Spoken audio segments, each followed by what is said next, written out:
Required by state law, Prosper Portland provides an opportunity for the public to access and attend its meetings virtually. As such, we provide a YouTube live stream video of the meeting and the opportunity to arrange in advance to provide virtual testimony. At this time, the public may provide written testimony to the commission by emailing prospercommissioners@prosperportland.us. Again, prospercommissioners@prosperportland.us. Thank you. All right, commissioner reports. Does anyone have anything they'd like to report this month? Commissioner Myers. I'll start. Attended the Inclusive Economic Development Roundtable, which Shabri did a great job.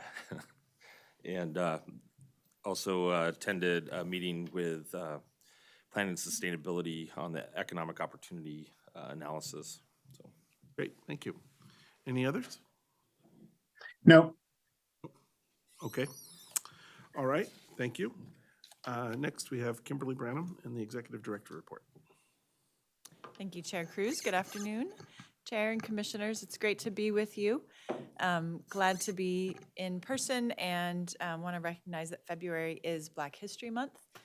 So this month and every month, we want to encourage everyone to support Black-owned businesses.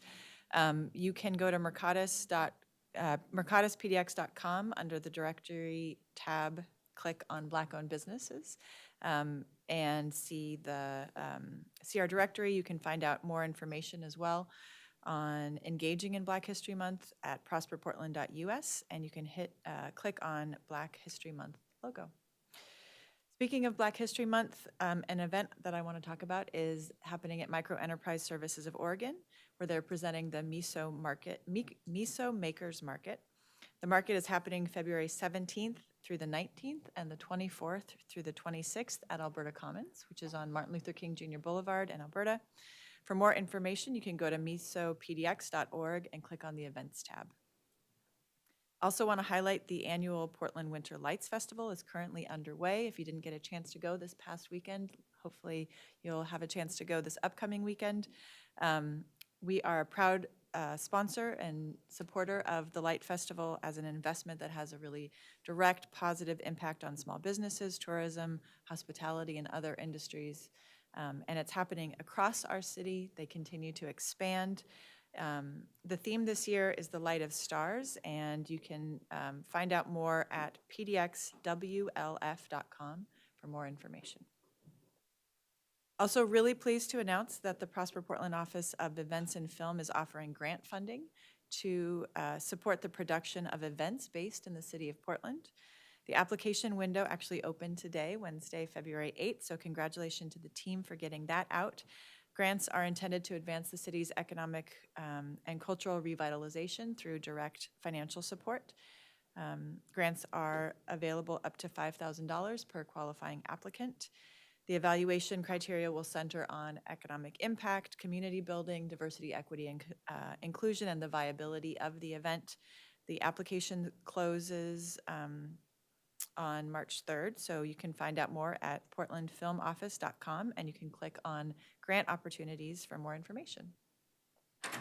And finally, with February 14th just around the corner, I want to mention the upcoming Love Your Selfie Galentine's Day event. This event is for women of all shapes and colors, and it features women and Black, Indigenous people of color created goods, along with treats and giveaways.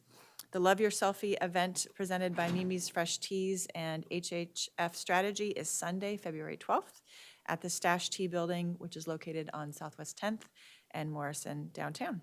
You can find out more information at mimisfreshteas.com. All right, so now for the largest ever staff introductions. We, I think, punted in December and January, and our HR team has been working really hard to bring a number of new partners and team members. So we have 9 people to speak to. We are thrilled with the group of talented individuals who I'm going to have a chance to introduce you to, some of whom are going to be joining us online. So I don't know if we have a visual and can do that, but just want to make sure that you can see and be introduced to the individuals. So since we have so many folks, I'm actually going to do it instead of by when they joined the agency, by department or team. So we're going to start with our newest team, which is the Office of Film and Events, which is within the Economic Development Department. And first, we have Elise Taylor. So Elise has joined our agency as the film industry liaison within the Office of Film and Events. And in this role, she facilitates engagements and partnerships between the city, bureau, and industry partners, providing guidance, streamlined communication, coordination with permitting functions, and connections to technical assistance, all related to film and production. Most recently, in the greater Los Angeles area, Elise brings extensive expertise and experience in the entertainment industry, from event planning and production, casting, project management, design, across both public and private sectors. She previously, she holds a Bachelor of Fine Arts from the University of the Arts, and she grew up in Portland, Oregon. Fun fact, I knew her mom when I was in elementary school. So we go way back, and I love Mrs. Taylor. All right, Ness Zolan, also happy to share that Ness has joined the Office of Events and Film as our events navigator. Ness will serve as the liaison between the events planners and promoters of all sizes across the city with our partner bureaus, with the goal of increasing events and activations across the city. Never been a more important time to do that. Ness joins us from Mayor Wheeler's office, where he served as the legislative director and creative economy advisor to Mayor Wheeler. Ness holds an MBA from the University of Oregon and is a superb writer of haikus. Okay, also within the Economic Development Department, there's a new member of the Entrepreneurship Community Economic Development team. Jen Reyes is joining us from Zoom.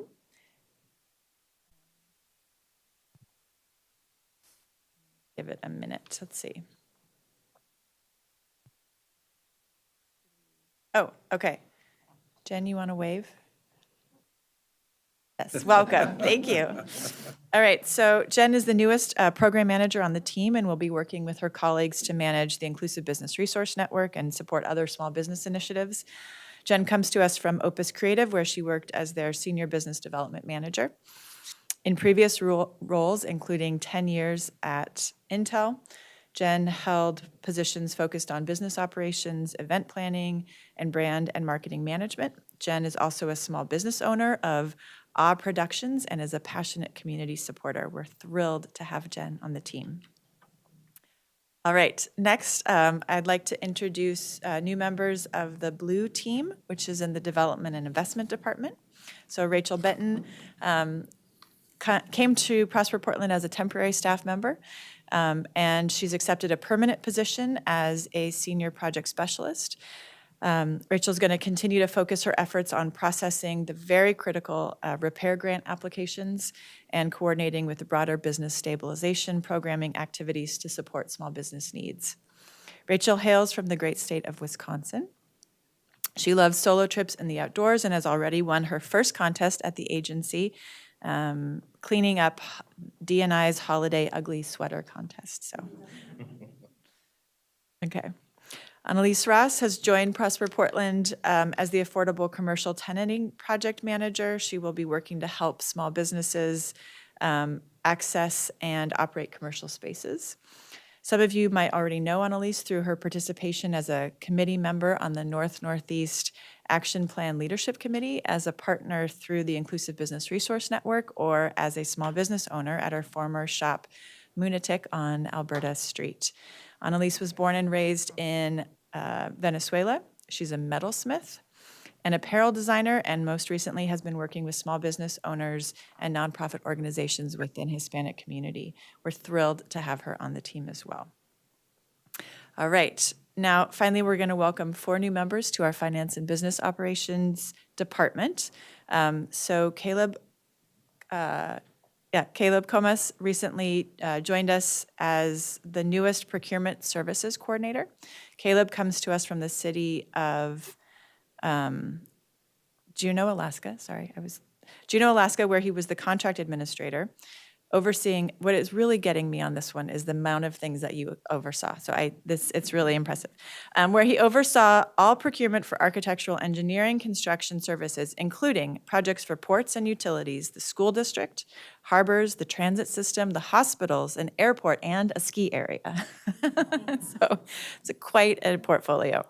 Caleb recently moved to Portland with his wife and his 2 children, ages 3 and 1. So welcome both to Prosper Portland and to Portland, Caleb. All right, Steve Johnson is joining us from Zoom. Steve, if you want to give a little wave. Steve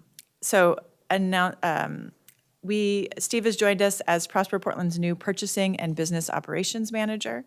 He's joining us virtually from Oklahoma until May, at which time he and his family will be moving to Portland. Most recently, Steve served as the purchasing director for the city of Tulsa. Steve has strong connections to the Pacific Northwest and has held senior positions at Sound Transit in Seattle, including serving as the acting director of the agency for half a year.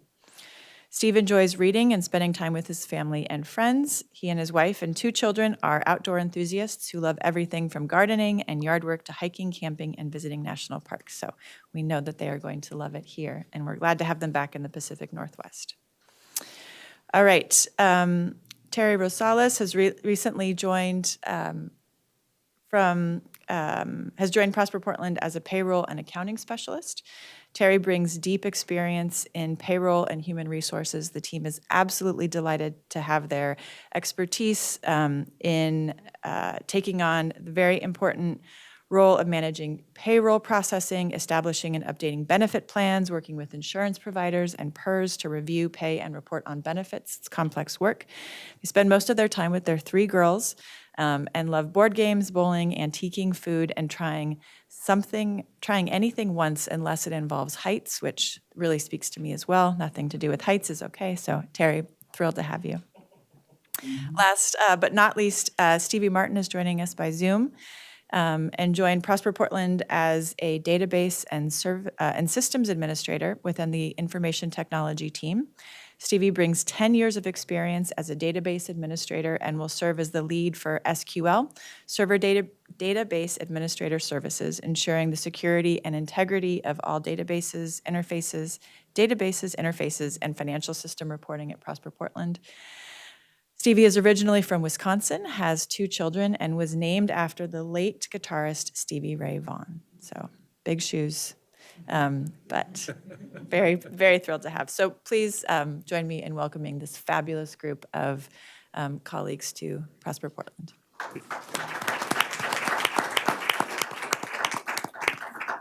Thank you. Well, thanks to all of you for joining us, and welcome. You know, it's very exciting to have such an impressive group, especially arrive all at once.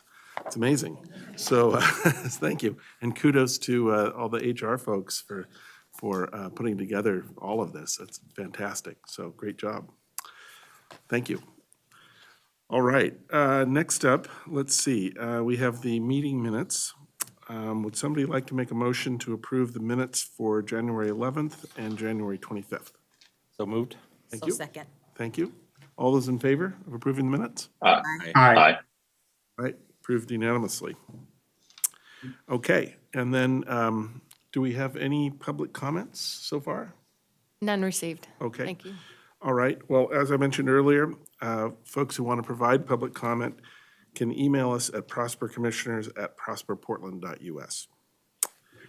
Okay, next up, we have an action item. This is item number 6, authorizing a construction loan and purchase and sale agreement with Home Forward for the renovation and acquisition of commercial retail space at 1103 to 1121 Southwest Harvey Milk Street in the River District Urban Renewal Area, and authorizing an exception from the Prosper Portland Green Building Policy. And Lisa Boif and Bernie Karofsky will present. Welcome, Lisa and Bernie.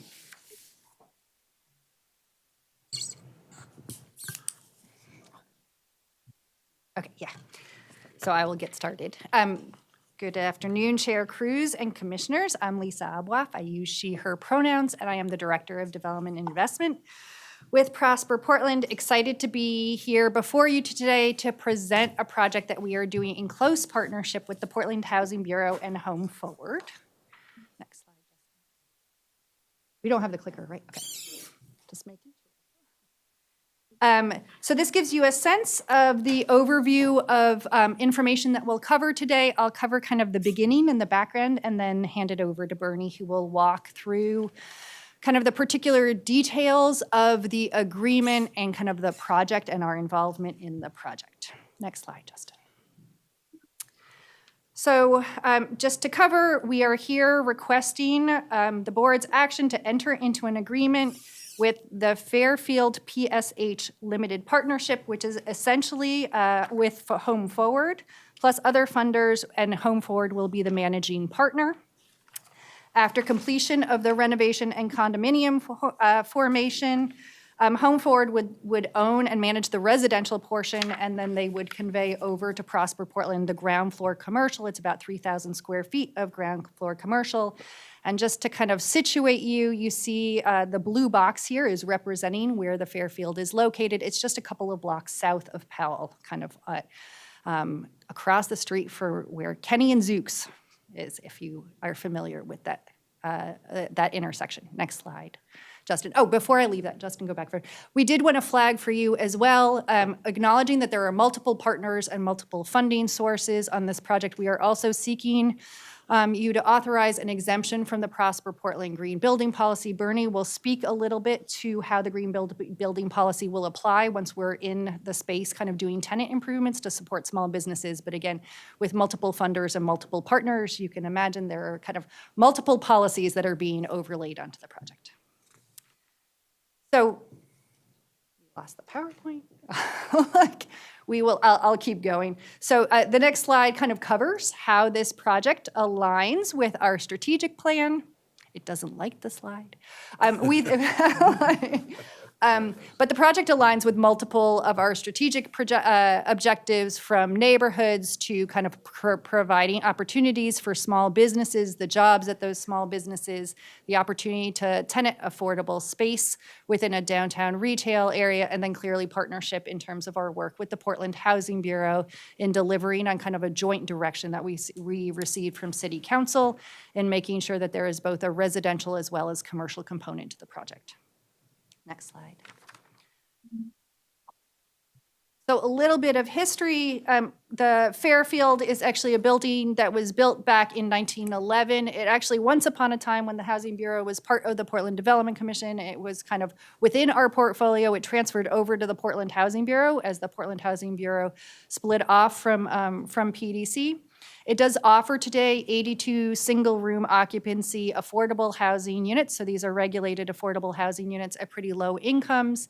It's been managed by Home Forward since 2017, so they're very familiar with the asset.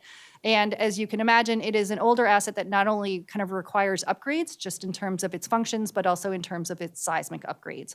So it's a pretty key component of the project.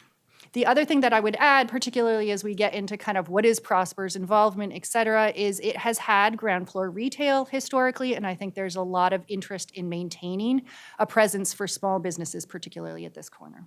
Next slide, Justin. So I'm going to touch on community engagement, both kind of with adjacent retailers and property owners, and kind of rationalize why Prosper Portland is involved. It is at a key node within what's called the West End and along a really critical neighborhood commercial corridor that has a long history connected to the LGBTQ plus community, which is why the cross street is has been renamed Southwest Harvey Milk. The affordable housing structure doesn't allow, the way that affordable housing funding comes together does not allow or readily allow for commercial uses on the ground floor. So early on, as City Council was looking at kind of what the future of the ground floor of this property would hold, I think there was a lot of interest from adjacent retailers and property owners to make sure that this stayed retail. There's another property across the street where that small business opportunity was lost. And I think they wanted to make sure that particularly in this area, this downtown retail core area, that those opportunities were not lost and that the housing was preserved. So we were approached both by the Housing Bureau as well as City Council to see if we would partner on the ground floor commercial retail. And our response was, we're willing to kind of enter into a partnership, but we want to understand both our financial obligations and any risks, and understand how a financial package comes together, and then think about what does long-term ownership look like. And so the recommendation that is before you today is a reflection of those partnership negotiations and where we landed. And with that, I will hand it to Bernie. Nope.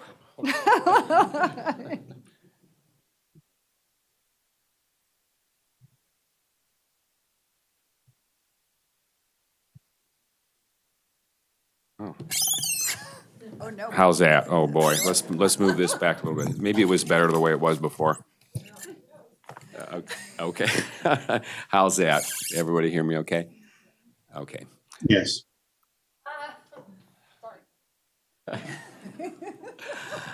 Okay, let's get back to business. Okay, so as you can see, this building's going to undergo an extensive renovation, seismic upgrades, new windows, modernization. It's just head to toe. This thing is going through a lot, and the whole goal is to make it safer, more livable for the at-risk people who live there. And then we're hoping too that the retail is going to add to that too, not just serving the community at large, but hopefully we can find some retail that'll serve the people in this, in this building too. So when this is complete, hopefully it's going to be completed by the spring of next year, there'll be 2 condominiums basically formed. There'll be the residential condominium that will be owned and managed by Home Forward. I think it might be managed through a partnership, but they're really in the driver's seat there. And then we'll have control and ownership of the retail portion on the ground floor, 3,000 square feet. The retail's in that southeast corner of the building, and it's three different units, all total, give us about 3,000 square feet. And we hope to, what we want to do is also lease this out using the affordable commercial program that we have. And I think even when the ARPA money, I think we even told City Council that was our plan to do that. And we're going to prioritize BIPOC businesses if we can find good entrepreneurs to go in there, and we'll probably use a broker to help us, with that goal. Just next slide, please, sir. Okay, so this gives us a little bit of a schedule and kind of a cost breakdown. Let me talk about the schedule first. Very, very high level. So closing, or really financial closing, on next month. That's when actually Home Forward will take possession of this and actually take possession of this building. And then our funds begin to flow then. Construction should start in April, assuming a year construction, April 24. And then with condominium formation and with the state and all that, it's going to take a little bit. So we're hoping, by August of 2024, we'll have this thing and really start to lease this up. And so now, in terms of the costs, so we're going to put $2.6 million into this, with $100,000 of that dedicated for tenant improvements. But of the remaining, that 2.5, the big portion of it, about 3/4 of it, is ARPA funding from the city. So we asked them for help because this is River District URA, and it's, as you all know, you're going through this now, the budget's tight. So we were able to find $700,000 to dedicate it to this project, but that's what we have to. We've been really trying to live within that budget during the design process of this. So let's see what else we have. Yeah, and then I just also want to mention that if things go well and we save money, we want to keep that savings in this project, either by adding to the tenant improvements, because they're kind of skimpy at $100,000 for 3,000 square feet, either with tenant improvements or possibly maybe some type of operational reserve. So if we get some entrepreneurs in there that, we want to make sure that they have every opportunity to succeed. Next, please. Next slide, please. Thank you. So the deal terms, again, $2.5 million as a loan. Our money will be the lesser of that 2.5 or the actual cost of constructing this unit. And the loan is forgiven upon transfer, and it's payment in full. And the reason why we're doing this as a loan and not just waiting till this is built and then purchasing it is because if we did it after the fact, we'd have to, or excuse me, Home Forward would have to borrow these funds, and then we would be paying the interest on that, could be 40 or 50,000 based, in interest costs. And so we want the money to go to the tenants instead of, to the banks right now. So, next slide, please. Okay, so equity impact. So we're going to be using, for multiple reasons, which I'll talk a little bit more about later, Home Forward's equity and green building policies.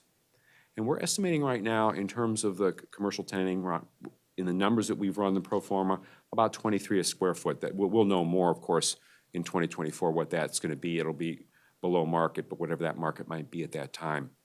And then we're trying to prioritize, local businesses that and also serve, local needs. And so we plan on hopefully using a broker to help us out with this. Next slide, please. Okay, so here's where we'll talk a little bit more about what we're doing here and asking about this, the exception. So the retail component of this will use the same green building standards as Home Forward is using on the housing. It's not LEED Gold. There's another standard that they're using. Excuse me. It's not a certification. Lower, yeah. So we're using, so part of this is to simplify and keep the process and keep costs down. We don't want to have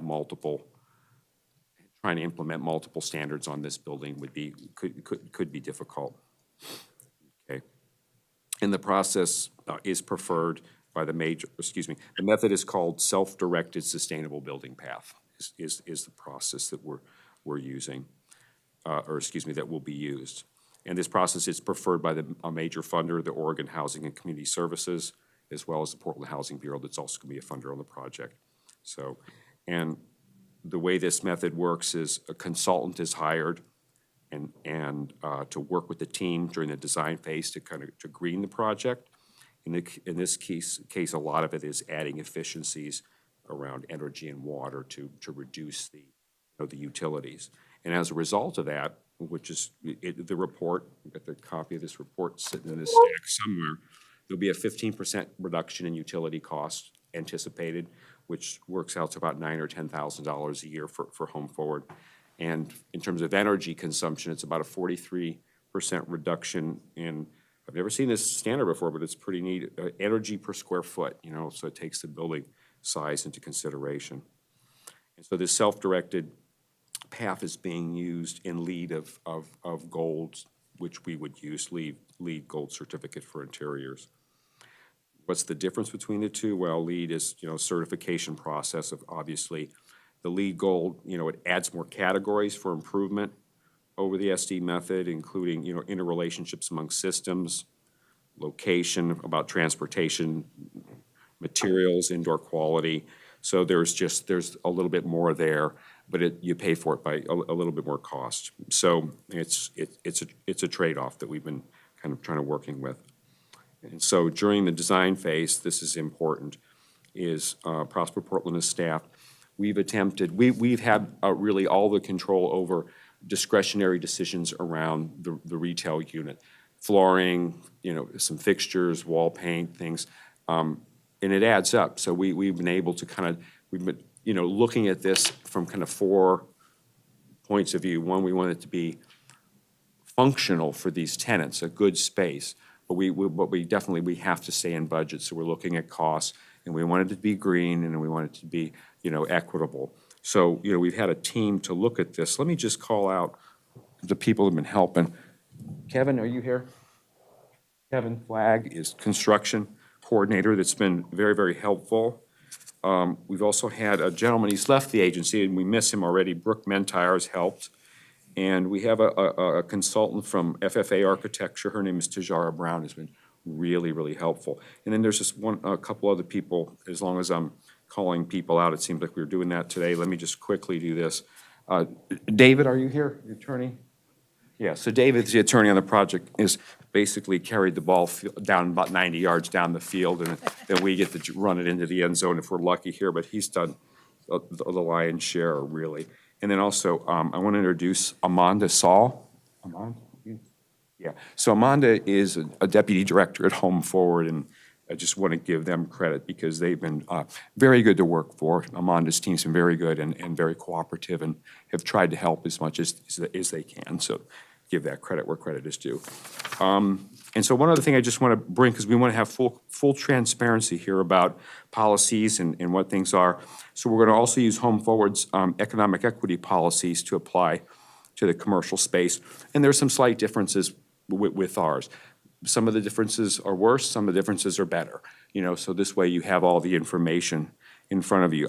I think on average, they wash out in terms of benefits, but there's a little bit of difference to this. So for instance, for business equity for the contracting dollars, they're better than, you know, they go 30% and we're 20. So they check for them in that area. When you look at total apprentice hours, we're the same at 20% each. Where we're better right now is in BIPOC hours for apprentices and journeymen at 20%. We have 30% and they have 20. And we do better with women's hours at 15% versus 9. So, you know, is it everyone equal? No, some better, some worse. But on average, we still think there's a lot of good benefits from this program. Next slide, please. And so risk assessment. Well, the big risk is we want to keep this at 2.5 million. Another risk is, well, we can have a delay in construction. The condominium formation gets delayed. We don't get to lease it up in time. But that first one, the big one, is, you know, how are we mitigating that? Well, again, we've made decisions along the way with costs in mind, not exclusively, but a lot of it is we have to try to stay under this budget. I guess if things start to escalate beyond what we think, if the change orders start coming in that we're hoping isn't going to happen, you know, we can, you know, there's a value engineering option. But we also have a pretty good contingency for this at $152,000. And I think right now they're a little bit under budget for the whole thing anyway. So we're hoping we're going to stay. Hold on a second. Hold on. Yeah, hold on. Sure.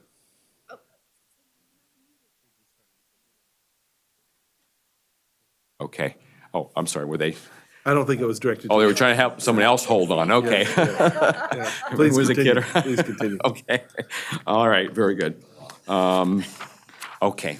I'm wondering if we need to take just a minute break to solve for the technical. We're into questions now. If we feed there, Kimberly, or is it also? I'm not sure what's going on. is it It's, okay? It seems like it's everywhere. Okay. So whenever we're ready, we're ready for questions. Whenever we're ready to start. So on the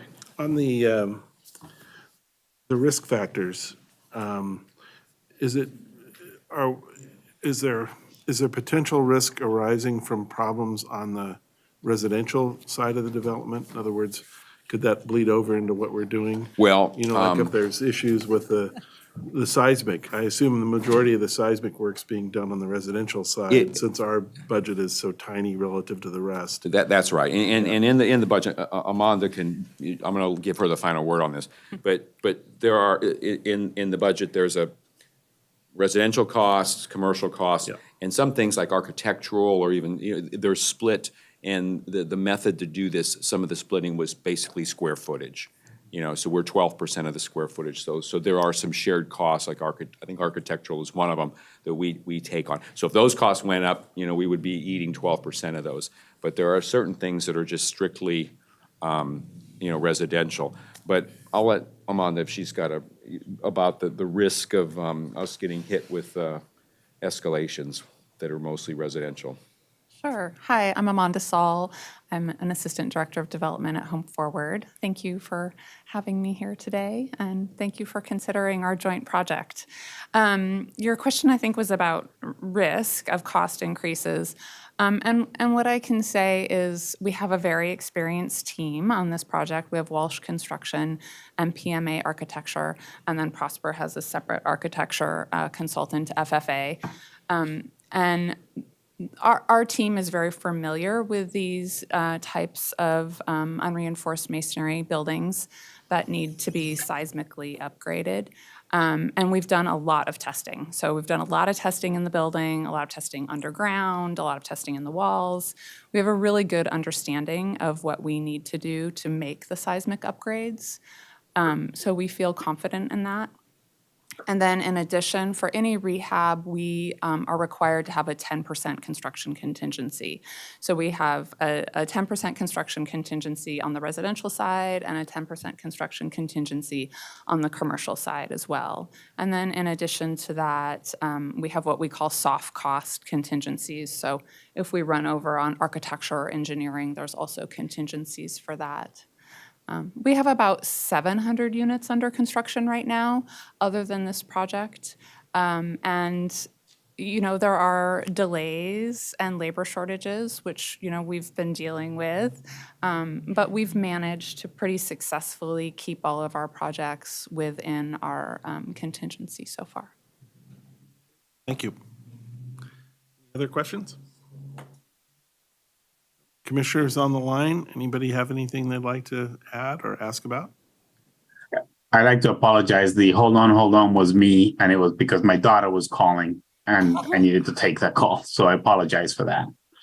No, but no comments on the project proposal. Thank you. Okay, then. Well, thanks very much. It was a great presentation. Appreciate it. And thank you for joining us today. Thank you. All right, so would somebody like to make a motion to approve Resolution 7476?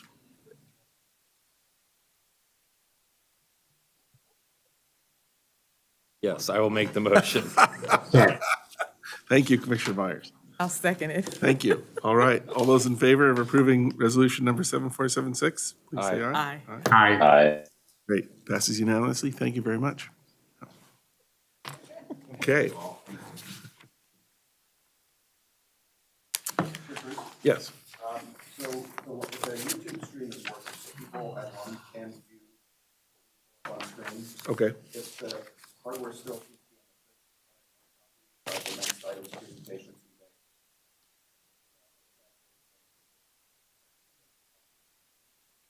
Okay.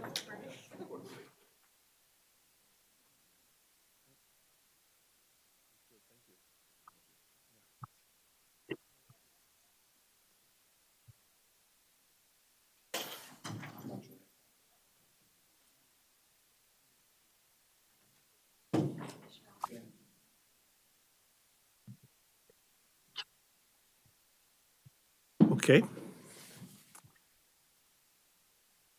All right, if we're ready.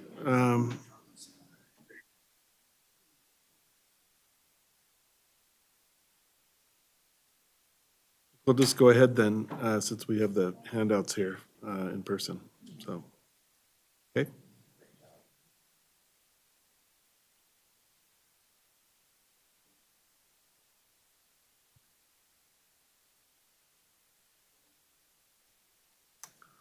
Sorry, so are we confirming, can folks see the PowerPoint online? Oh, you are? Okay, good. Okay, great. Okay, so we're okay to go then.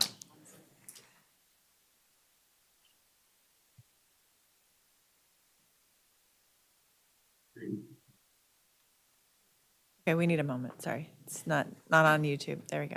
Oh, there we are.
Okay.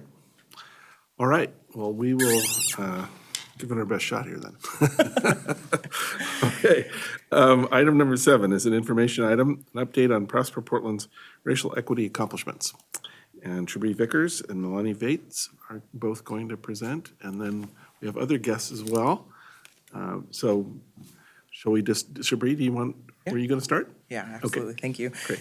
Chair Cruz, Commissioners, and Executive Director Branham. Good afternoon. I'm Shabri Vickers. I use she, her pronouns, and I'm the Director of Equity Policy and Communications. So I'm honored to be joined, as you mentioned, by an esteemed group of colleagues from across the agency who are here today to give an update on the equity work here at Prosper Portland. Justin, can you move to the next slide? So we will share details and successes from the past few years, and then we'll jump into the present on what racial equity looks like today. And then we'll end with what our racial equity work will look like as we collectively move into the future. Because our equity practices live across all departments here at Prosper Portland, you will hear from team members who will celebrate the good work the team has accomplished, share the disaggregated data by race, where we have that information available, and highlight how our work is better now and into the future because of these successes. I want to take a moment to just ground us in our equity framework, which was adopted in 2018 and serves as a guiding document designed to be an evolving, usable resource for our collective efforts to achieve our equity objectives. This work was led and supported by leaders and staff here before me, and I want to lift up both Court Morse and Myra Areola for the work that they led here at Prosper Portland, much of which led to what we will celebrate today. For me, personally, a particularly galvanizing aspect of the equity framework that stood out to me as I considered joining Prosper Portland last June was our commitment to becoming a multicultural, anti-racist institution. Today, I want to ground us in what that means. Okay, I want to ground us in what that means. As a reminder, this comes from our equity framework. Anti-racism is the identification and elimination of racism by changing oppressive systems, structures, policies, practices, and attitudes so that historic and future harm can be eliminated for people of color. Prosper Portland strives to become an anti-racist organization, an organization that has restructured all aspects of institutional life to ensure full participation of people of color, including their worldview and culture, and the full participation of white people as allies in eliminating racism. It has the ability to diagnose and address different types of racism within the organization in a manner that builds strength and community and trust. It implements structures, policies, and practices with inclusive decision-making and other forms of power sharing throughout the institution. It commits to the struggle to dismantle racism in the wider community. And finally, it's an organization that builds clear lines of accountability to racially oppressed communities. I want to say thank you to you, our Board of Commissioners, for your commitment to reshaping Prosper Portland into a more equitable and inclusive place of work by setting policies and regularly asking the hard questions that move us closer to our goals and a preferred future. As I hand the next part of our update off to Melanie Bates, our Racial Equity and Inclusion Specialist, I hope that you are able to note an extreme level of thought and comprehensive planning that is woven into the work each department does on a daily basis, and that which is amplified in our Equity Council work plan. And our practices are designed to help us learn and consistently engage in how our practices and the assessments of those practices help us to better understand the impact of our work. Because, to be certain, we work towards nothing less than an anti-racist Portland that welcomes and serves all communities and perspectives. This is when I hand it off to Melanie, and hopefully this slide will come back, but I know you all have a hard copy, and Melanie does as well. Melanie, it's all yours. Chair Cruz, Commissioners, Executive Director Branham, I am Melanie Bates.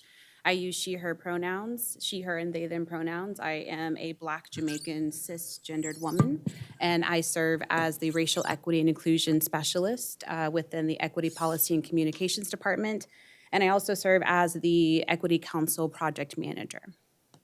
So to ground us in this presentation, it feels important to spotlight our equity policy as a prominent driver for the collective equity work that I'm about to share. As noted in our equity policy, ensuring Prosper Portland's internal practices embody anti-racist strategies to support organizational culture change, strengthen cultural competence, and increase diversity. It's critical that the 4 objectives here, that some of you don't see, I apologize, that these 4 objectives underpin all of the departmental efforts that we will speak to. This is achieved by developing, implementing, and measuring inclusive human resource practices for staff development, creating internal structures and support systems that advance learning on racial equity and anti-racist strategies, managing all programs and investments in a manner that explicitly considers beneficiaries, addresses disparities, and supports equitable outcomes. Prosper Portland's programs and investments that impact the community shall center racial equity in program development, community engagement and implementation, and be considered from a racial equity perspective to understand who benefits, who is burdened, and who influences the decisions that we make. Thank you.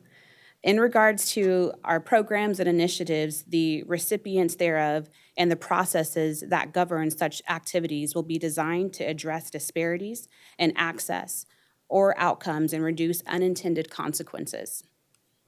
In regards to our financial investments, including loans and grants, they shall be developed in alignment with Prosper Portland's financial sustainability plan by optimizing community benefits and financial returns. As applicable, investments shall ensure the delivery of community benefits and that broaden economic opportunities and promote wealth creation to people of color and historically underrepresented and disadvantaged Portlanders. Prioritizing external accountability and collaboration through inclusive and equitable community engagement shall be achieved by creating advisory bodies that provide guidance and help advance racial equity efforts, ensuring community engagement practices are effective in engaging and including people of color and historically underrepresented and underserved and disadvantaged Portlanders. Providing staff training and developing culturally responsive approaches for engagement and representation, and developing ongoing mechanisms that increase transparency, learning, and trust with community. I'm thrilled to uplift some of the incredibly impactful and good work that my colleagues have done over the past 3 years. Some of this work happened prior to Shabri and I being here, but we get the privilege of being able to speak to it in a short minute here. And I want to start with our Economic Development Department, also known as ECDev. Next slide, please. The slide that you can't see. Awesome. Okay. Let's see. So, after me. So what you don't see here are a few highlights broken down from year 2020, 2021, and 2022. So in 2020, days after quarantine, we executed a grant agreement with Apano to administer $150,000 in business stabilization grants to the Asian and Pacific Islander-owned businesses here in Portland after the increase of racial discrimination and hate crimes against our Asian and Pacific Islander community members. In 2020, we used CARE Act funds to support SBRF, prioritizing BIPOC-owned businesses, and block grants to community partners to reach culturally specific populations and ensure the broadest reach of our funds to the most vulnerable communities. Distribution was guided by the city's equity toolkit and the knowledge that Black people, Indigenous people, and all people of color have experienced the greatest impacts during the pandemic and need the most support. These funds served applicants across multiple demographic categories. In 2021, Portland Means Progress collaborated with all agency departments and with community organizations, producing a citywide impacts report and citywide impacts such as $200 million, which were spent in predominantly BIPOC-owned businesses by Portland Means Progress businesses from 2019 to 2022. 600 interns participated with people in more, 600 interns participated with Portland Mean Progress businesses over 3 years of the initiative. The culture change roadmap was viewed more than 200,000 times by people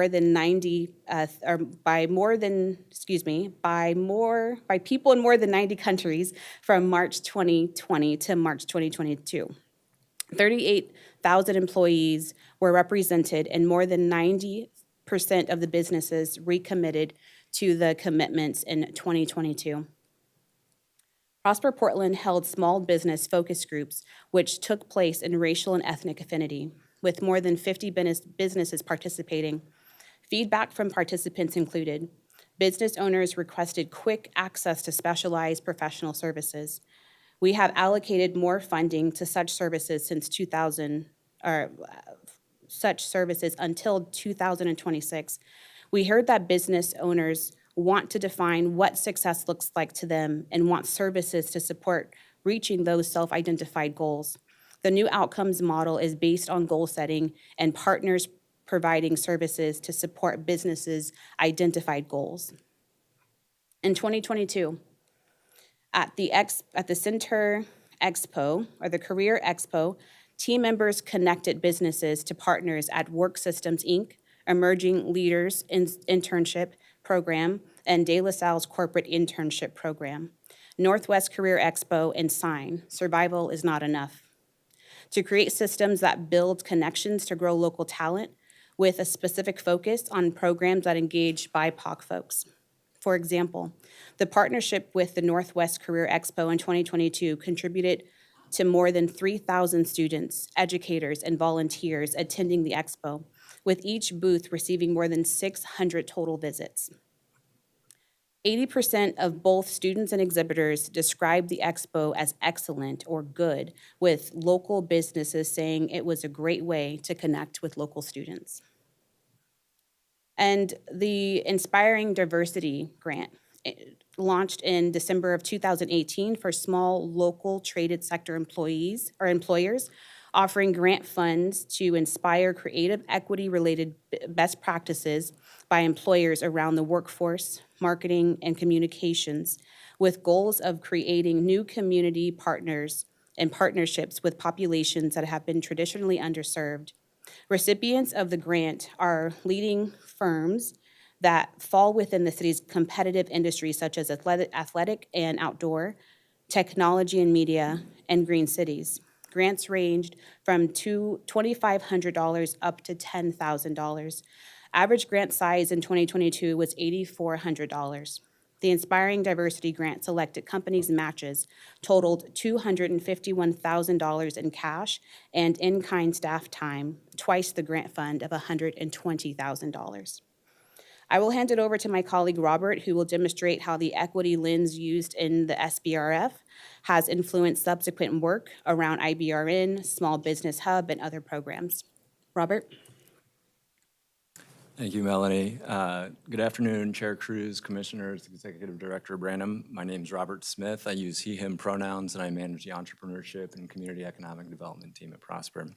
Today, I want to highlight and expound on the small business relief effort, some of the outcomes of that work, the approach used to achieve those outcomes, and how we've leveraged lessons learned to inform other programming. As a reminder, or for those of you who are not familiar with this work, the Small Business Relief Fund was a program established in 2020 to provide emergency relief support to businesses at the onset of the pandemic. It consisted of 2 rounds of awards, first consisting of both a loan and grant round, and then a second round focused on additional support in the form of grants. The demographic breakdown that you see on the slide, and I'm glad that we can see it on the slide, is reflective of the second round of investment funded through the CARES Act. As you can see, 86% of the grants went to businesses of color, with 27% of those grants going to Asian-owned businesses, 25% of the grants going to Black-owned businesses, and 22% going to Latina-owned businesses, with 57% of those grants going to women. So how did we achieve these results? Through strong equity-centered partnerships and working alongside community members, business owners, culturally specific, community-based organizations that were brought together to form a committee that helped drive priorities and selection criteria used in awarding the grants. Having this perspective involved in the process significantly contributed to the overall success of the program. Because of what we were able to accomplish early in the program, Prosper Portland was approached by the Portland Water Bureau to help develop and inform their relief program, which offered one-time credits to qualifying businesses. We utilize a similar approach of working with a community-based selection committee consisting of multicultural chambers that set priorities and represented the needs and voices of our local small businesses. Through their partnership and advocacy, and with the support of then Commissioner Fritz's office, the program received an additional $600,000 in funding, resulting in $1.6 million in credits going to over 500 businesses, 87% of those businesses being businesses owned by people of color. Another example that I want to lift up is our Inclusive Business Resource Network. The Inclusive Business Resource Network came to the board in September 2022 for approval. The entrepreneurship team utilized a similar approach of centering community voice in the development of the RFP, having a committee consisting of small businesses and partners supporting the selection and award process based on specific outcome areas. The team also held several focus groups that engage our priority businesses and use that feedback to inform the development of program guidelines. The Inclusive Business Resource Network serves approximately 1,000 businesses annually, with almost 70% being businesses of color and over 50% being women-owned businesses. One more example that I want to lift up before we move on is that during the small business relief effort, we established a hotline service that on the fly developed a knowledge base of available resources. This was a citywide effort that was staffed by bureau staff across all of the bureaus. They fielded incoming inquiries to help answer questions, provide support, and connect folks to resources.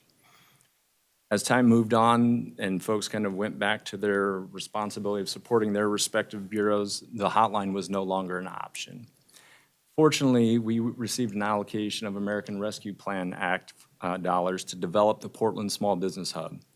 The hub was launched in July 2022 and provides opportunities for small business owners and entrepreneurs to schedule one-on-one appointments with a culturally relevant business advisor, receive services in language if necessary, and get connected to resources and receive support applying for those resources. The small business relief effort is work that we're all really proud of, and it helped reinforce and strengthen the equity-centered approach of the agency. It truly was an agency-wide, a city-wide, and a community-wide effort, and also a good reminder that when we center the voices of the intended beneficiaries in our programming, and we do it in concert through strong partnerships around a shared set of values, we can realize the impact that we want to see in our community. Thank you, Robert. All right, so I want to, next slide, please. I want to lift up the development and investment team or department, or the D&I department. So through the pandemic, Prosper Portland's D&I team offered direct relief to our own loan clients and tenants complementing the investments of the ECDev team. As we come out of the pandemic, we have seen an uptick in demand for our financial grant and loan programs. The Prosperity Investment Program is a matching grant that assists businesses and property owners to make tenant improvements and small and large-scale improvements to their buildings. We use an equity lens in awarding grants across TIF districts, and in 2022, $1.2 million was awarded to approximately 50 clients, with 74% of the funding going to BIPOC-owned businesses and property owners in geographies ranging from Old Town to North and Northeast and to Foster Boulevard. We have financing programs that range from small business working capital loans to commercial property redevelopment loans. We've worked hard to retool our small business loans to address access to capital gaps and have seen a significant uptick in lending demands as a result. With those learnings in hand, we've closed approximately 20 loans with 96% of our lending dollars going to BIPOC businesses and property owners. A number of our retail spaces came online and were tenanted through the pandemic. Despite a challenging market, particularly for retailers, we have successfully signed BIPOC-owned businesses like Abbey Creek and Amity Artisan Goods at 10th and Morrison, and Lighthouse Yoga, a women-owned business at Lentz Commons. Through these spaces, we are able to provide access to new markets and support bricks and mortar retailers through things like tenant allowances and discounted lease rates. Lessons learned in doing this work. 1, we will continue to evaluate the demand for our loan products. There is an important role for us to play addressing access to capital hurdles, and that role is different than a conventional bank and different than how foundations invest. 2, we are developing clear marketing materials that ensure our financial and tenanting opportunities are more accessible to BIPOC-owned businesses and property owners. John will discuss our construction equity performance in greater detail, but we want to celebrate the good work we've accomplished through the Broadway corridor site preparation over the past few years. From demolition of the vehicle maintenance facility to relocation of the USPS retail space, we have demonstrated our commitment to ensuring opportunities for MBE, DBE, and WBE businesses via this project, from professional services to contract or construction scopes of work. And this is just the beginning. The Standing Labor Management Community Oversight Committee, or LMCOC, meets monthly and will continue to monitor Prosper's performance as well as that of our Bureau partners as work like utility improvements and street construction follow the demolition of the USPS main facility. It is important that we highlight construction business workforce policy updates, so I will kick it over to my colleague John and to Wendy, who will take us a little bit deeper. John and Wendy. Thank you, Melanie. Good afternoon, Chair Cruz, Commissioners, Executive Director Branham. My name is John Cardenas. I am in charge of minority contracting here at Prosper Portland. That, in short, means that I'm trying to make sure that we have people of color and women working on all of our real estate development projects. I'm going to read my notes because they're by far more brief than what I could speak. And trust me, this is a topic that I could speak about all day, and this has become part of who I am. Our construction equity work and implementation of our policies is one of the most direct ways that Prosper Portland can unlock opportunities for minority-owned contractors and workers. Over the past year, we've placed $80 million in construction opportunities, either directly or through our partnerships. We approach construction equity in two very distinct ways, one focused on small business and one focused on the individual workers and their individual experiences on the job site. With business equity, we engage minority and women-owned businesses through our construction equity partners, like ones that you've all known, National Association of Minority Contractors, or NAMAC Oregon, Professional Business Development Group, or PBDG, Latino Built is another one, and we cannot forget the power and the impact that OWAMI has had on small businesses, particularly minority-owned businesses. It's through our partnerships and technical assistance grants that we help our minority businesses get ready to bid and work on the various Prosper Portland projects that we've got going on. Our partners work with these companies to get their companies ready and stable and able to bid on our jobs. They offer programs through our partnerships. They offer programs like high-level networking opportunities so these small businesses can meet with public owners, so they can meet with general contractors, so they can meet with developers and start to build the seeds of those and plant those seeds of quality relationships over time. And that's critical to getting work done. Portland is not that big of a region. Everyone knows everyone, and everyone needs to know everyone better. And these networking opportunities serve that purpose. They also offer training in very specific construction-related software, and software and technology is moving at light speeds these days, and these new technologies and softwares are critical to the success of a lot of contractors' jobs. And so without that critical training, they would be much further behind. They also offer all sorts of training around accounting, marketing, proprietary product installation, and the like, hiring practices and general HR services. The other thing that they offer, which is also very critical, is high-level mentoring and long-term mentoring. And this is an opportunity for small businesses with a few years under their belts to be partnered with companies that have decades under their belt, and to give small businesses a long-range perspective about where they're going, and not to get mired down in the day-to-day of what they're experiencing now, but to show them that there is a path forward. And a lot of these services are offered at either a very, very low cost or no cost whatsoever. And that's something that we applaud them for, because that is what we're here to do. We're here to serve these companies and get them ready to work on our jobs to improve all of our numbers. So that's business development. The workforce development is obviously very much related to the people working on our projects. And the workforce development has been a regional effort in the last few years, and for very, very good reason. By and large, most all public owners, we all use the same people. Again, Portland's not that big. And so we're using the same companies, we're using the same worker pool, and we're noticing and we're seeing that through our participation with the Construction Careers Pathway Program, or C2P2, as you've probably heard over the last few years, we've created a baseline with our regional partners like Metro, Multnomah County, and a whole host of other large entities around the region to consolidate our ability to create a common language, to create a standard for job site culture, and a standard for reporting metrics that are going to remain consistent from one project to the next. And I think that is critical and key. And it sounds so basic, but it just has not been until most recently.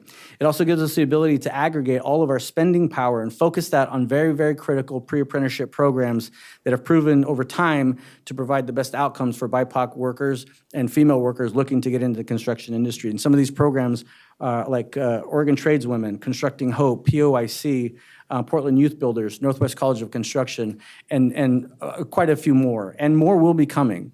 This is the way forward, and I think this is most certainly the best approach to workforce development. Each one of these participating members of this regional collaborative, they've shared their challenges and their successes in helping to develop the kind of diverse workforce they want to see on their projects.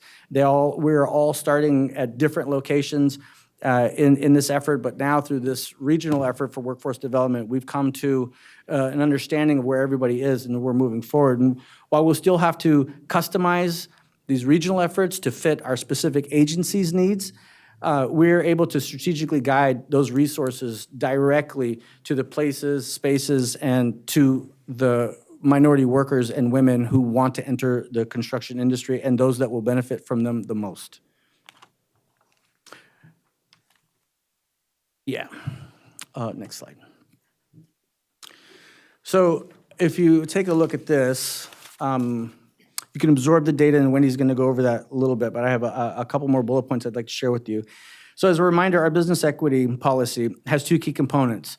One that provides goals for businesses performing hard construction scopes of work, and one for professional services. We have a goal of 22% of hard construction costs allocated to certified firms, with 14% of that going to DBE or MBE firms, and a goal of 20% for professional services costs allocated to certified firms. Based on our 21-22 performance in aggregate, we are exceeding both of these goals. Some of this is driven by the fact that we are self-contracting on much of this investment, like at Broadway Corridor, for instance. However, we've also seen better success when we are clear and upfront about our expectations with our general contractors, so they can position themselves in a way for success when they go out to subcontract some of these things, and they're more in line with our equity efforts. Our business equity performance, we'll be looking at whether or not we should increase our MBE goals because of our recent successes. And there is a lot of conversation around a citywide disparity study, and there's certainly a lot of internal conversation around a disparity study that needs to be conducted here at Prosper Portland, if nothing else. My wish and my want would be that we approach this as a citywide effort, because, like I said before, we are all working with the same groups of people. We all have the same sort of needs, and we've got by far more authority working together as a group than individually. And so I would like to turn it over to Wendy so she can share more about the numbers that you see in front of you.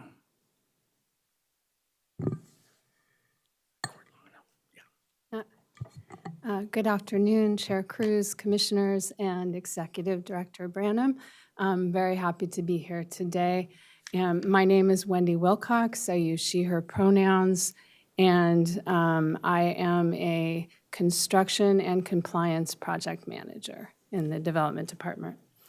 Well, we know through our work with community and industry partners that tracking and reporting disaggregated data is key to accomplishing our goals and remaining accountable to our equity policies. In that light, this pie chart shares disaggregated business equity data. So this is the businesses that rolls up into that 39 million total that was awarded to MBE firms. And what we see here is that of that 39 million, approximately 46% has been awarded to Native American firms and 34% to Black-owned firms through projects including Broadway Corridor and River Place Parcel 3 Phase 2. Also seen here is approximately 10% has been awarded to Asian and Latinx-owned firms, balanced across the projects we've been involved in 21 and 22. And something that we noticed from this disaggregation is that a higher representation of Asian-owned firms we find on the professional services scope of work.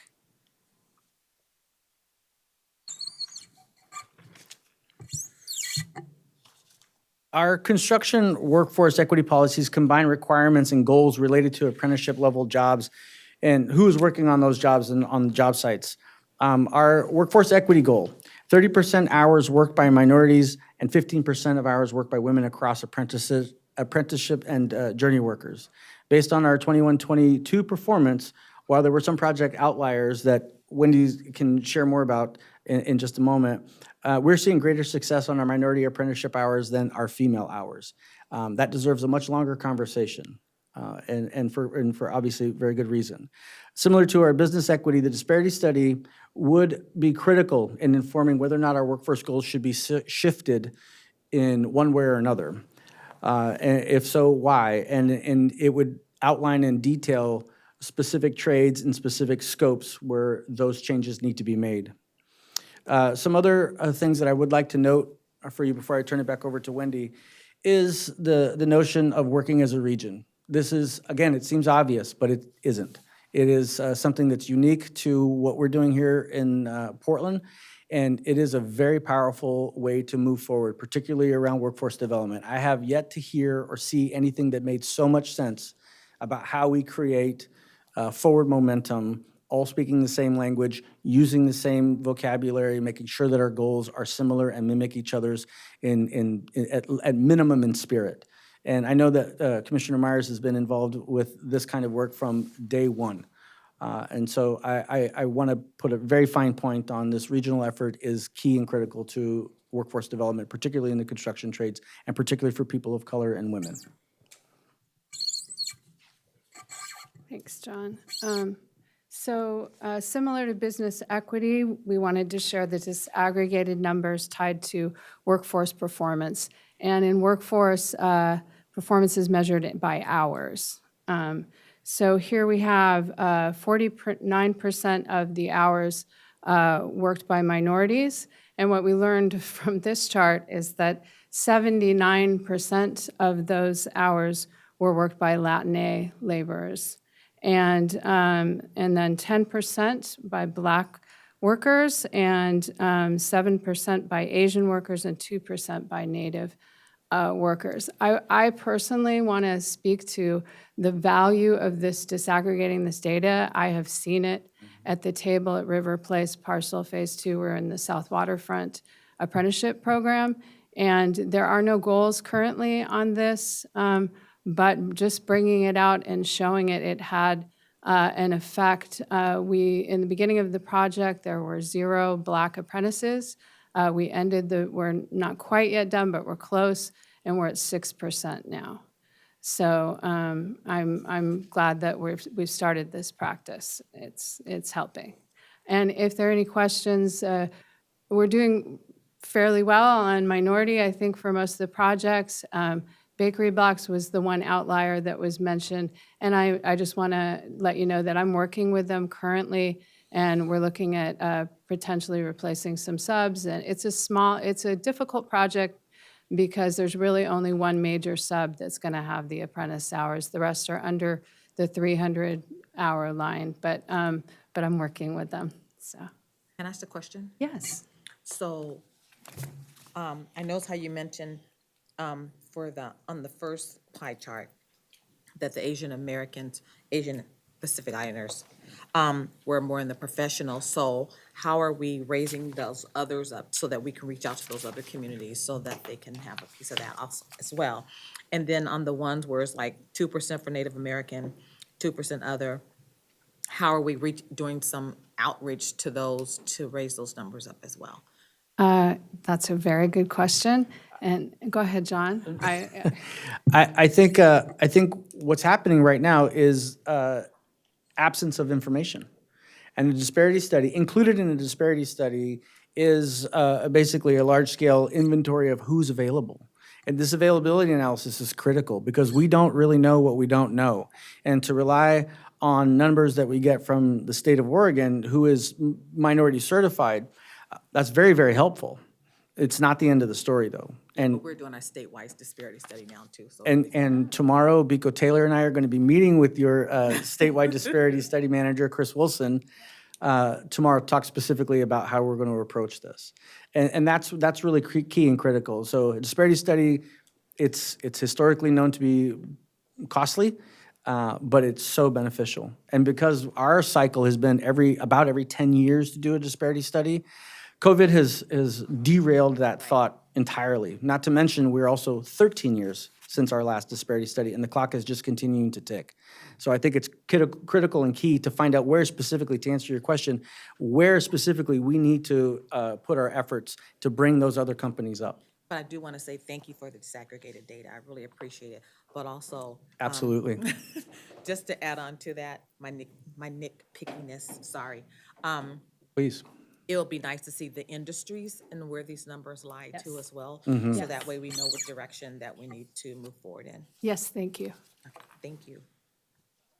I have a couple questions. So I know with workforce development, we're really tracking our investments and really identifying where our shortcomings are and where we need to shore up different programs and different outreach, especially in retention purposes. But on the technical assistance part for the contractors, are we tracking the results? Are we tracking the results of any given technical assistance and then showing that this works? I mean, that's the best way to create best practices, is to just show what's working.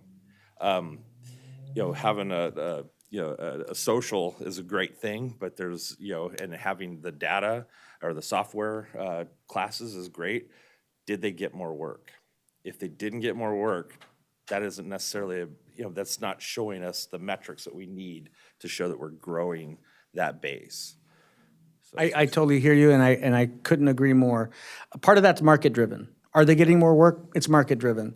Are they getting more work that is currently available because of these additional skills? That's where we're standardizing the kind of reporting metrics that we're using region-wide. That's a really critical thing, especially for the business component of it. And we don't have a really standardized way to measure and to market. Construction companies, by and large, in Portland are pretty stable. They are not as transient as some other large cities. They're fairly stable, so they stay and they stick around for a while. Sometimes they merge. Sometimes they close and reopen. All of those other factors really play a part in whether or not we can really track them long-term. But a very big concerted effort going forward will be to look at how successful are they. Not just are they getting more jobs, but by how much in dollars, in real dollars. How much are they increasing the quality of their lives and their businesses? If we could raise that, those results up, and so we can all share in that, because the more we hear the successes, the more we can get folks to invest in that. So, agreed. Yeah, Commissioner Myers, I'd also like to kind of address that with the businesses that are receiving technical assistance as part of the COEP program, so the Community Opportunity Enhancements Program, and working with partners to collect that information so that we're not only looking at those who are served, but we're looking at the effectiveness of the services provided. exactly what I'm looking for. Thank you.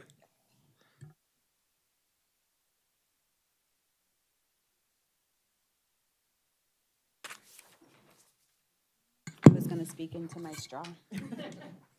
Okay. All right, so in this next slide, we're going to highlight some of the equity accomplishments from the Executive, Legal, and Human Resources Department.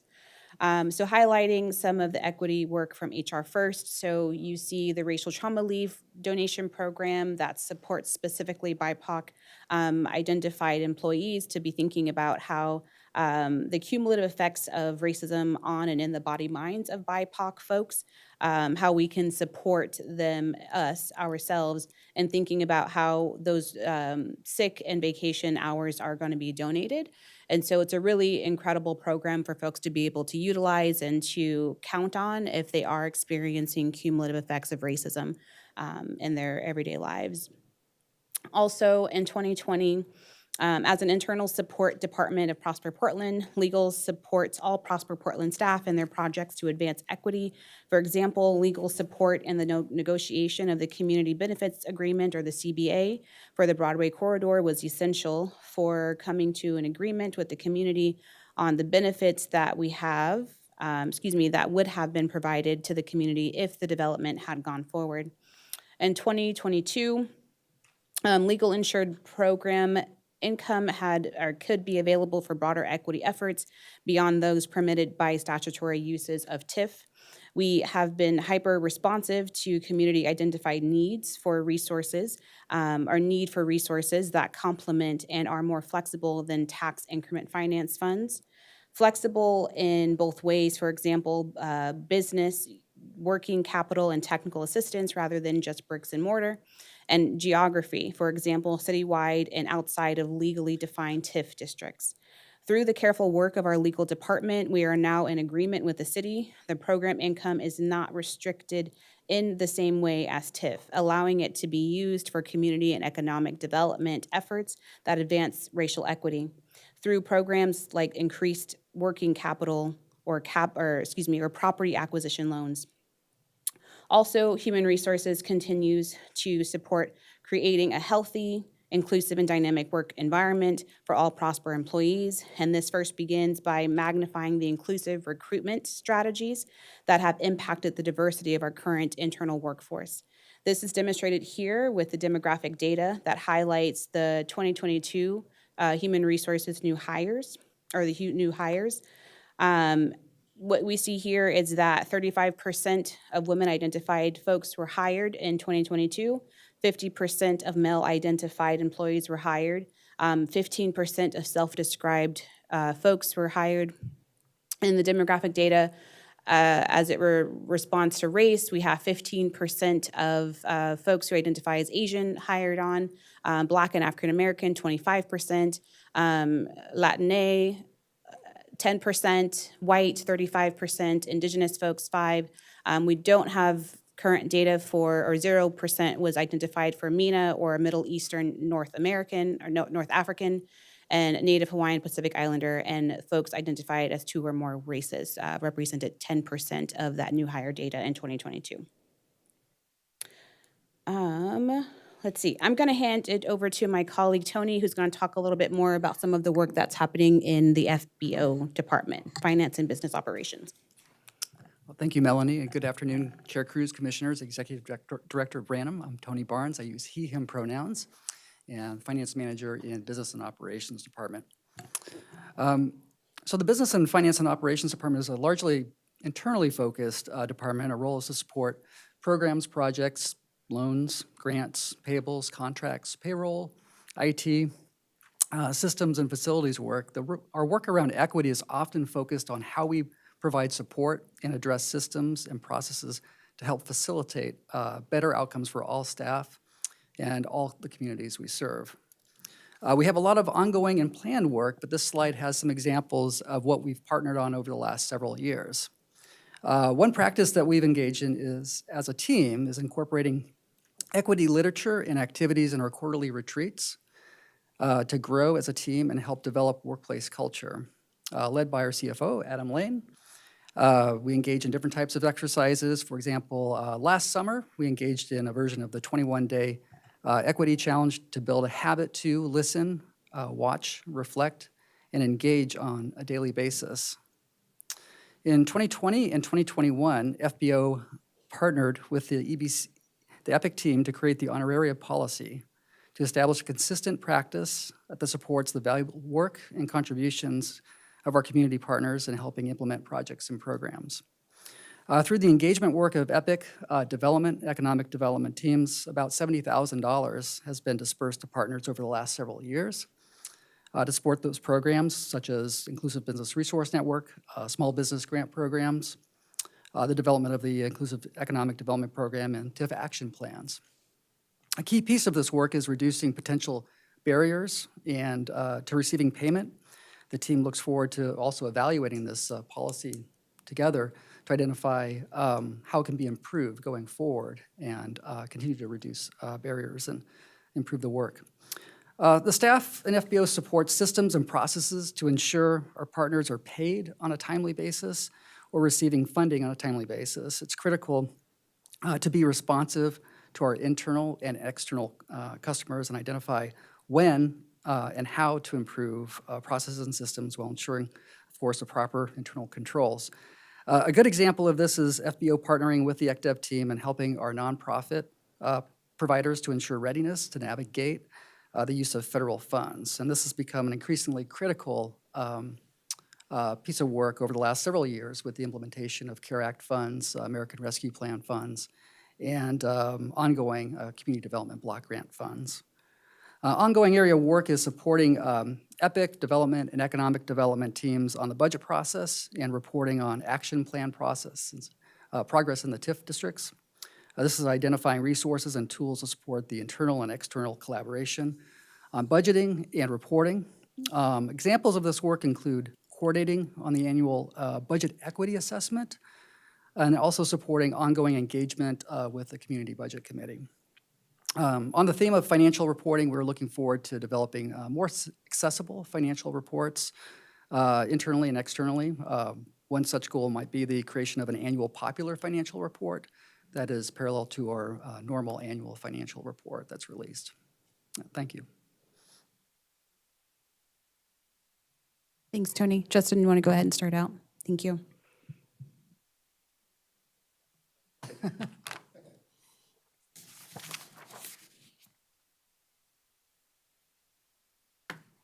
Chair Cruz, Commissioners, Executive Director Branham. I'm Justin Douglas, Policy Manager within the Equity Policy and Communications Department. And Melanie asked me to talk through some of the work that we've been doing over the last couple of years. And I think it goes without saying that the last 3 years, a lot of things have changed. We're almost at the 3-year mark from the onset of the pandemic. But more relative to my remarks today, I wanted to share one of the things that also has changed is how we collect data. So, for example, at the very beginning of the pandemic, you can see on the right-hand side of the screen here, these were the typical demographic categories, ethnic categories that we would ask for on our programs. But that actually changed. So in the summer of 2020, as we were moving from the first round of the Small Business Relief Fund into the second round with Federal CARES Fund, we partnered with the Office of Equity and Human Rights to use standards that were much more granular in how we collected data about the customers that we were serving. So this is kind of animated, so if you'll see here, we went from a minimum of these types of categories to a much more comprehensive approach where recipients were given many more options to identify how they identified with race and ethnicity. This wasn't just about race and ethnicity, but it's also about language and what we traditionally asked, what language did you speak at home? That changed to not only ask what they spoke at home, but what was their preference and how they communicated using ASL, written, spoken, and in general, just kind of what their level of proficiency was in speaking English. Furthermore, I don't think we ever, as an agency, asked about disability status before 2020. And now, partnering with the city, you can see the categories that we allow for business recipients and to identify that gives us a better sense of intersectionality and other sorts of challenges that we might be able to assist with. And then finally, and this actually leads into the next bullet point that I'm going to talk about, and that is the city has come quite some ways in understanding how folks not only may identify as American Indian or Alaskan Native, but also whether or not they are an enrolled member of a tribe, a single tribe or several tribes, and whether or not they have descendants that might have tribal affiliation. So this all changed pretty quickly in mid-2020, and with some of the results that Robert was talking to earlier about the Small Business Relief Fund, we were able to report out a much higher level of granularity on that work. I mentioned tribal relations. Commissioners, you might be aware that the city has an Office of Government Relations. Historically, this is the smallest office within the city, and traditionally they have played a role of advocating on behalf of the city for both federal and state priorities. Well, about 5 years ago, the Office of Government Relations launched a tribal relations program in recognition that tribes are sovereign governments as well. So the city has really leaned into working through the tribal relations program to understand how to better work not only with tribes, but also with the urban Native community.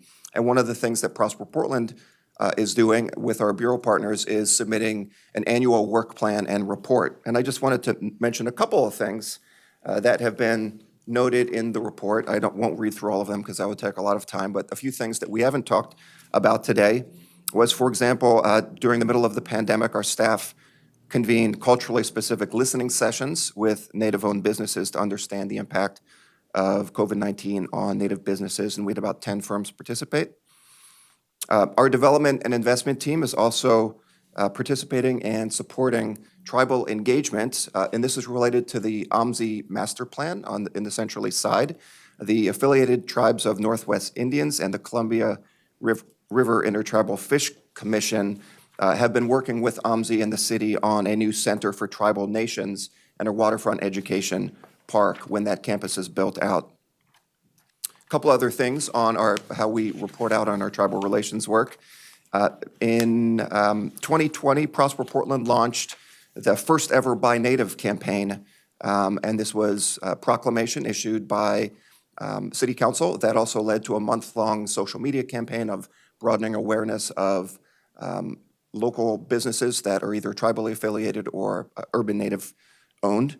And then finally, also something that was, thinking back on it now, was just when we were kind of in the middle of the response mode to the pandemic, Prosper Portland partnered with Native American Youth and Family Center and the Oregon Native American Chamber to distribute personal protective equipment to businesses. And we estimate that those partners allocated about 147 boxes of PPE and also provided reopening signage to local businesses, about 56 businesses across the city. So that's some of the work that we've been doing in reporting on our partnership with government relations through the tribal relations work. When it comes to the racial equity lens, this is actually not something that's new as of 2021, but we did want to mention it here because it was really an important time in the Inclusive Business Resource Network request for proposals process. So Robert's team had the ability to really pause and take time to understand not only how the IBRN program had benefited culturally specific communities, but how the new RFP could be tailored to really articulate more impactful outcomes and reach the businesses that we are trying to serve. Likewise, the Cully TIF District and Inclusive Economic Development Strategy weren't just in the year 2021, but that's when we really began in earnest on both of those initiatives.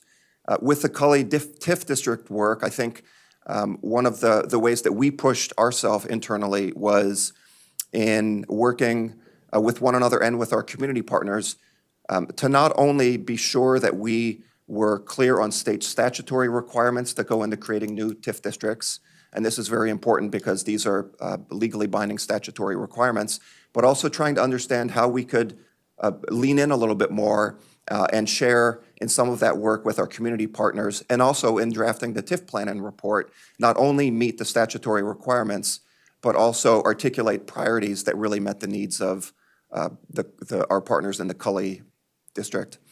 And then with the inclusive economic development strategy, that while that launched in late 2021, in middle of 2022 was really when staff and our consultant partners engaged in pretty extensive community outreach and engagement with community-based organizations, with local businesses, and then also we put a great deal of thought in the members that served on the steering committee to make sure that there was broad representation on that group.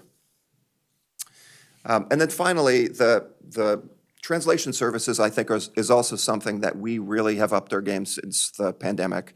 You know, even though for many of us, the beginning of the pandemic was in early March, a lot of our frontline communities were facing acts of vandalism and threatening behavior in the months before that. And I think as we went into response mode, crisis response mode during the pandemic, we realized the importance of making sure that our work was translated into the languages most commonly spoken in Portland.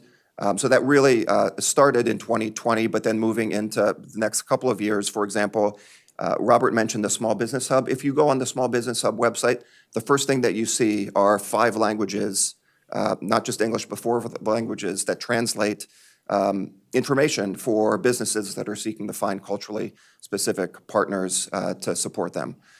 So hopefully that gave you a little bit of a snapshot of some of the work that our department has been leading over the last couple of years.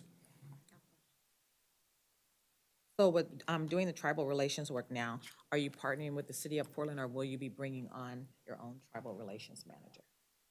We partner with the City of Portland. The City of Portland has a tribal relations director and several staff. And then we have had either 1 or 2 staff internally who serve as Prosper Portland's tribal liaisons. And then we meet on about a monthly basis, not only with the Office of Government Relations staff, but also all of the other bureau liaisons to learn what work they're doing as well. What are the 4 languages that you? One of my colleagues can correct me, but I believe it is Spanish, Chinese, Vietnamese, and Russian.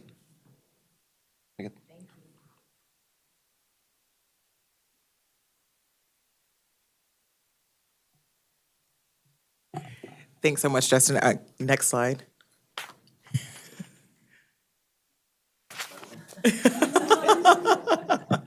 So we want to pause for questions because we obviously just shared a ton of information, but what I hope you were able to see is a representation from so many members across the agency. The equity work that Melanie and I are honored to be able to lead exists throughout departments. And so we want to just take a moment to ensure that the team can answer any other questions. Thank you for asking them in the midst of their presentations, but we just wanted to take a moment here before we jump into the next portion, what our racial equity work looks like today. Because of time, we're going to go quickly through that, but if you have any questions, we'll take that now. Anybody have anything specific? No? Okay, next slide, Justin, and we'll hand to Melanie. Excellent. All right, so I'll try to be as quick as possible here to make sure that it's concise and also that you get the information that I think is really important for you all to have. So as we kind of transition to kind of thinking about what the work looks like now in terms of our racial equity work, and this is really highlighting the work that's coming directly from our Equity Council, there are 8 goals, 8 experience goals that we've highlighted that will carry us through this fiscal year into the next. And so I really wanted to provide a little bit of information around the input for how we kind of got here. And so I think that there are 3 major inputs to how we were able to capture and identify our experience goals for the work of Equity Council. One of which was to respond directly to the BIPOC letter, the BIPOC union letter, which really called leadership into a creative thinking space around how BIPOC employees can feel supported and heard. And so what we knew was that Black employees and employees of color did not feel heard, did not feel that their needs were being responded to. And so there was a call into a thinking space, which the leadership responded to provide a official response through the Change team. The Change team identified 3 particular priorities, which you'll see here highlighted, which was to prioritize trauma-informed manager training, to create an equity memo tool, and to also launch a STAY toolkit. Other inputs here was through the 2021 internal culture assessment that I conducted. Major findings also contributed to the input or to the experience goals that you see here. And then also just as we were developing our Equity Council just kind of work plan, this came from those pieces here. So I'll go a little bit in depth, but also really, really quickly so that I let y'all know that I super appreciate your time for being here with us and supporting the great work that my colleagues are doing. So really quickly, next slide, please, Justin. I'll just lean in a little bit to talk about the learning that will be happening, continuing to happen within the agency. And so we are actually partnering with ILGIS, which is the Nancy Luna Jimenez Institute for Social Transformation. We will be participating collaboratively, collectively as an organization to be thinking about our learning and our collective healing. We have monthly training sessions and workshops starting in like 2 weeks, which a lot of us are really excited about. And ILGIS is a Afro-Latina and Indigenous women-owned business, and so we're very happy to continue working with them. We've worked with them in the past on racial equity training and also some manager coaching support as well. Offering intersectionality training. So some of the things that we are hoping to consider and to continue to think about is how we involve or incorporate our racial equity lens into the work that we're doing within the intersectionality squad and vice versa, right? We understand that we live multi-dimensional and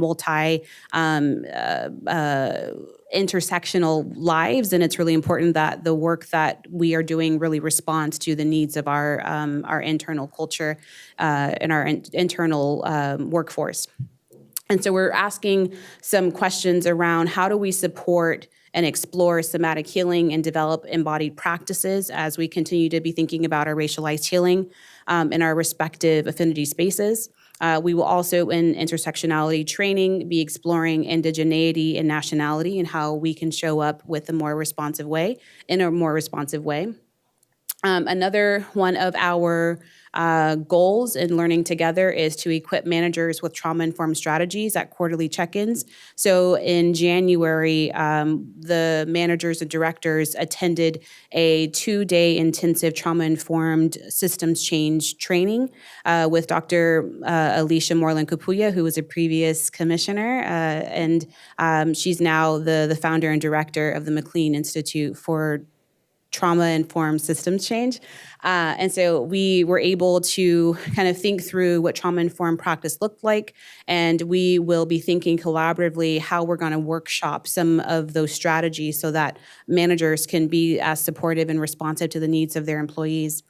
Additionally, we will assess the manager trauma-informed impacts that we are hoping to have over the year within the first year of practice, and then do some rethinking and retooling in terms of what that would look like in the next couple of years. Next slide, Justin, please.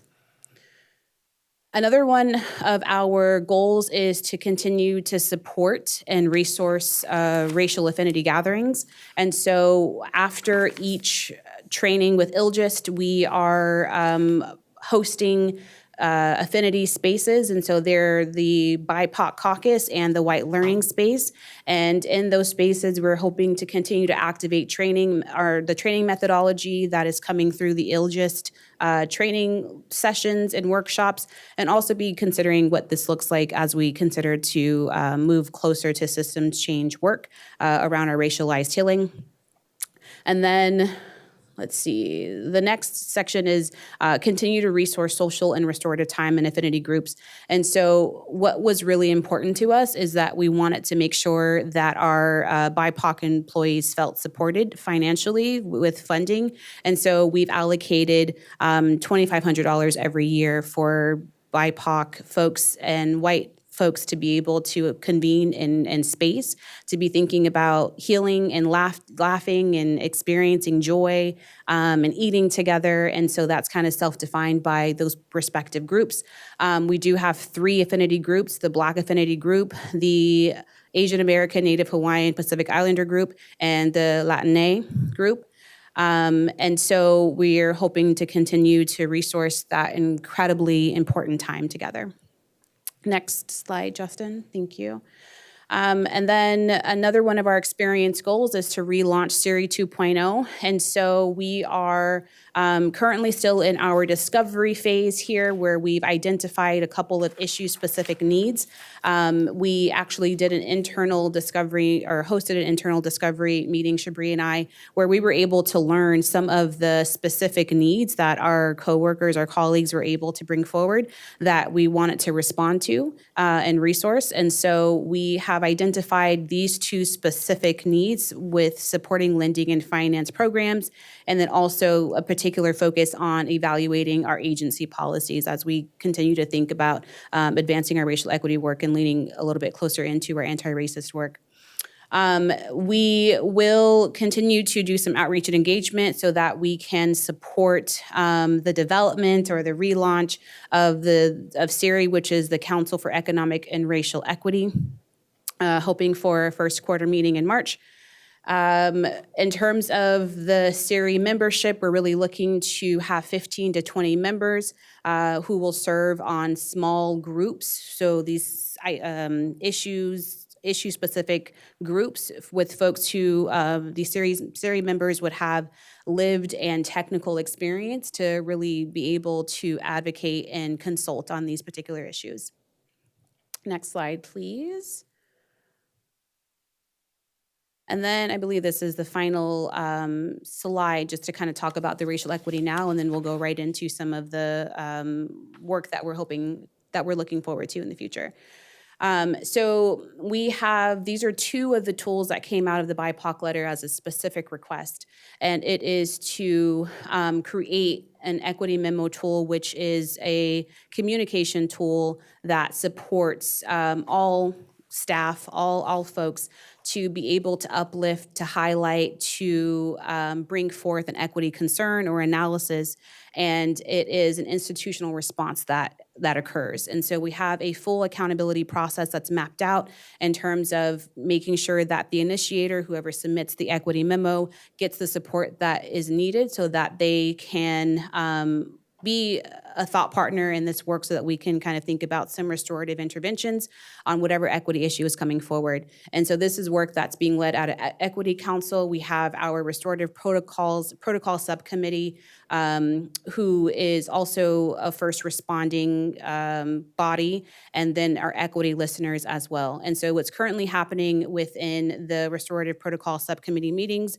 are ongoing trainings and kind of the application of learning. And so we're practicing what we're learning so that we can show up responsibly to those who are being impacted or identified within the equity memo. And then, let's see, launching the state toolkit alongside broader retention goals. So this is, I will say, the equity memo was launched on October 8th of 2022, so it's actively being used, which is really exciting because it really calls us into a collective thinking and action space. And then in regards to our state toolkit, we are still in the development stage of the state toolkit. We're even kind of considering the naming convention of it. Maybe it won't be a state toolkit, maybe it'd be an employee engagement workbook or something. Like, we're still kind of thinking through that. But really what we're hoping for this to look like is that we are creating a tool that will cultivate a culture of belonging, sharing supportive trauma-informed retention strategies, employ equitable strategies that empower and retain BIPOC employees, equip all employees with action-based resources, and encourage all staff participation in developing and informing the toolkit. It's meant to be iterative. We're hoping to launch it in March with the understanding that it is going to always be under development as our staff composition changes and needs. We need to be responsive to those, right? So that's kind of where we are with our current equity tools that are coming out of Equity Council. Next slide, please. I think that's you. So I'm going to jump into what our work looks like moving forward. But what I want to just ground us in is everything that you just heard is what will help us seed how we do our work moving forward. So the Equity Council work plan is built to constantly take in and assess if what we've done is working. I know Commissioner Platt and even today, Commissioner Myers, you have asked, how do we know it's working? And I think we are modeling this in a multitude of ways, especially with regard to the work that the equity team has, but you've heard it throughout the presentations from our colleagues today. And so we're really excited about the fact that we will continuously understand, learn, then understand and assess how we can move the work forward on an ongoing basis. And that to me feels hyper responsive to what our communities deserve and what you all continue to ask of us. Again, Benchmarks? pardon me? Will there be benchmarks?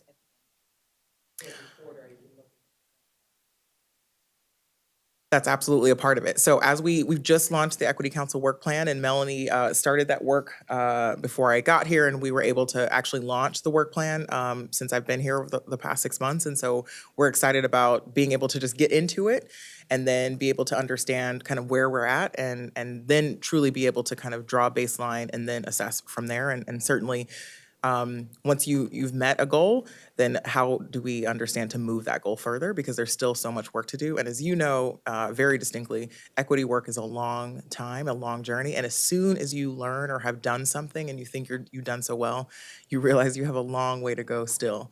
And so that's a part of the process that not just Melanie and I are charged with, the entire agency, and many of those you've seen today have been sharing what that work looks like.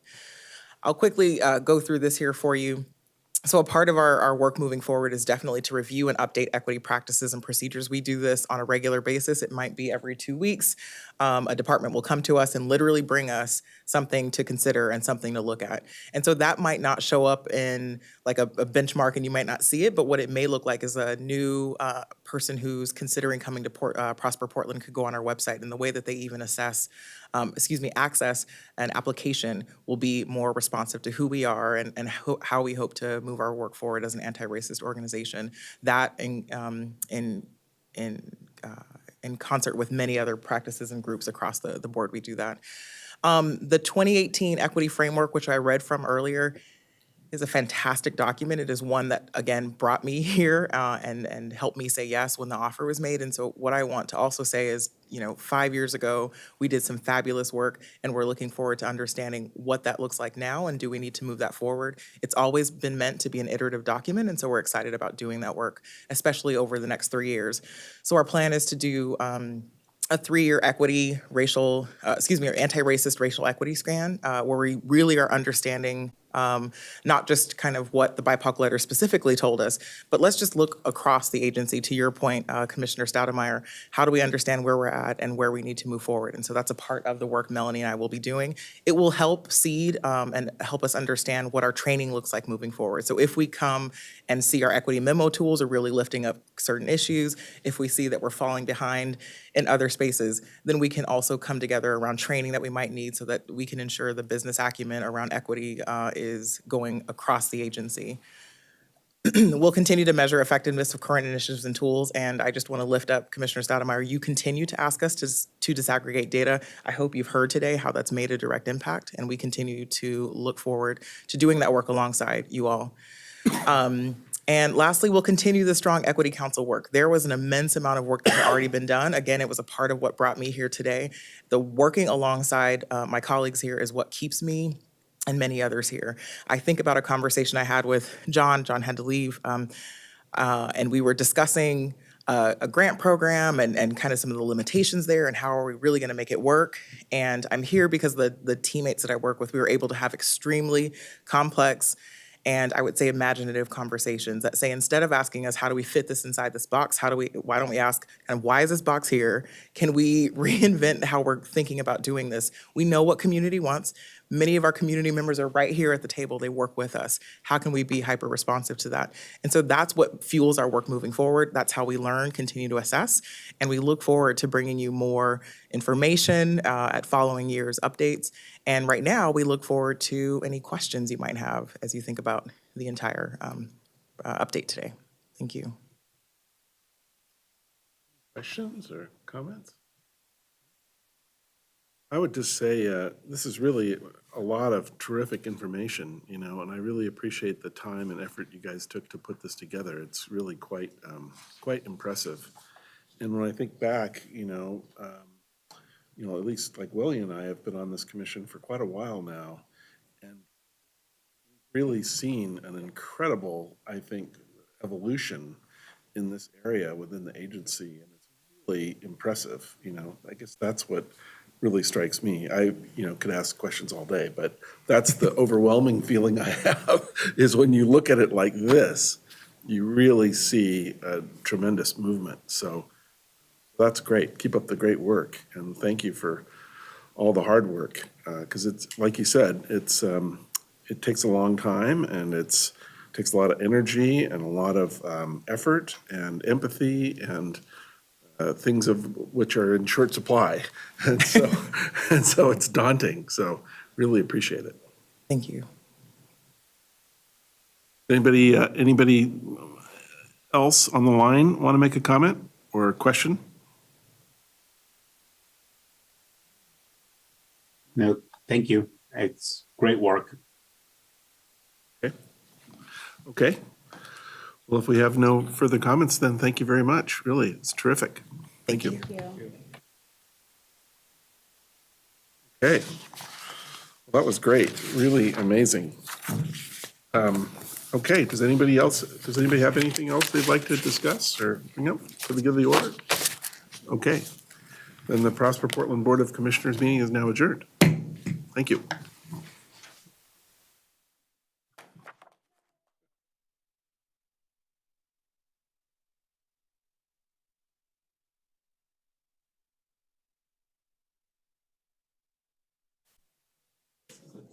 Yeah, it's pretty amazing. Don't you think? Wow. Yeah.